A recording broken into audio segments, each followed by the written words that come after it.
All right, Wayne Allyn Root with Bill O'Reilly. You can always find him at BillO'Reilly.com, number one in cable news 16 years in a row, and it's always an honor to have him on our show here at Newsmax. Hey, Bill, how are you? Good, Wayne. Thanks for having me back. Ted Koppel, someone who I'm guessing you probably know pretty well, is the second well-known journalist to mention in the last 2 weeks. The first one, of course, was Lara Logan of CBS. They both mentioned that the media is out to get Trump, and I think that's something you and I both agree on. So tell us where you stand. Well, Koppel is an interesting guy. He is perceived to be a liberal by many Americans. I would say he's probably sympathetic to left-wing causes, but not a committed leftist. He once told me on The Factor that I ruined American journalism, which I took as a compliment. And I said, yeah, well, I'm so charismatic, I can understand why you think that way. But all I'm doing is commentary, which is done every single day in every single newspaper in the country, so don't blame me for that. But what he said last night was interesting because he was very specific about the New York Times, which has abdicated all responsibility in reportage.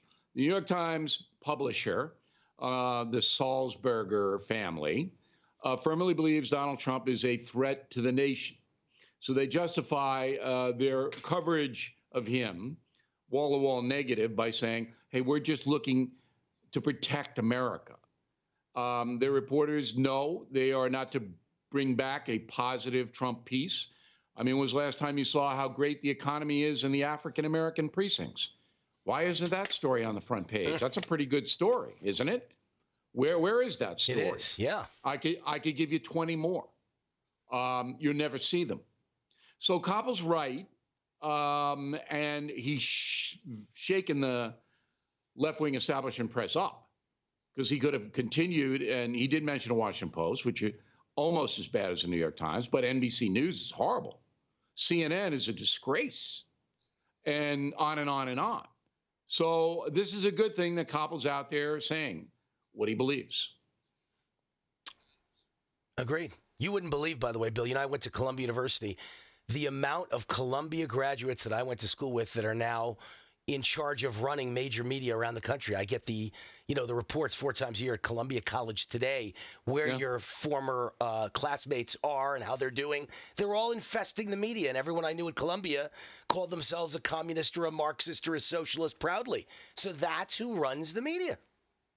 But it's even more than that, as we've discussed. It's the corporations understanding that news consumption is on the decline in America, big time, particularly among Americans less than 60 years old, younger than 60.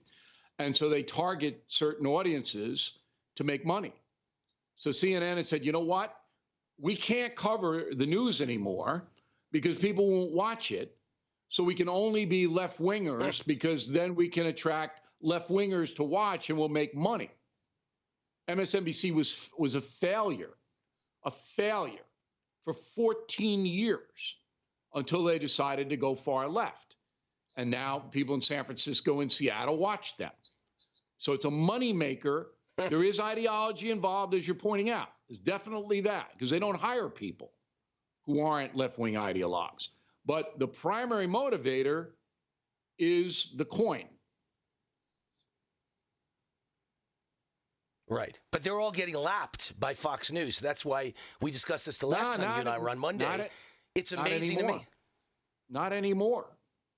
This quarter, in prime time, MSNBC might win. So that, wow. I heard Rush Limbaugh say that today. That's not true.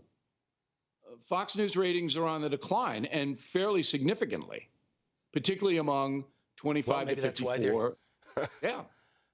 So Fox News made a lot of money. Supporting Donald Trump. They did. Because unlike when I was there, we had across-the-board people watching, 95% of the Fox audience support the president. So they say, okay, now we're going to give you what you want. But now there's a division in that news agency.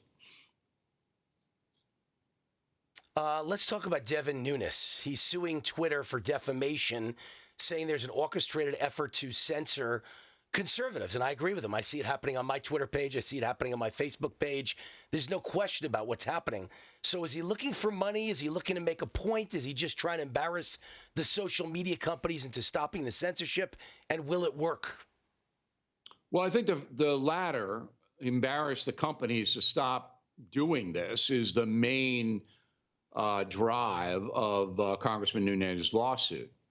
But if he ever gets anywhere on it, and he gets into discovery and things like that, you're going to find out that these very powerful agencies, Google and Facebook and Twitter, they're not giving conservative Americans a fair shot.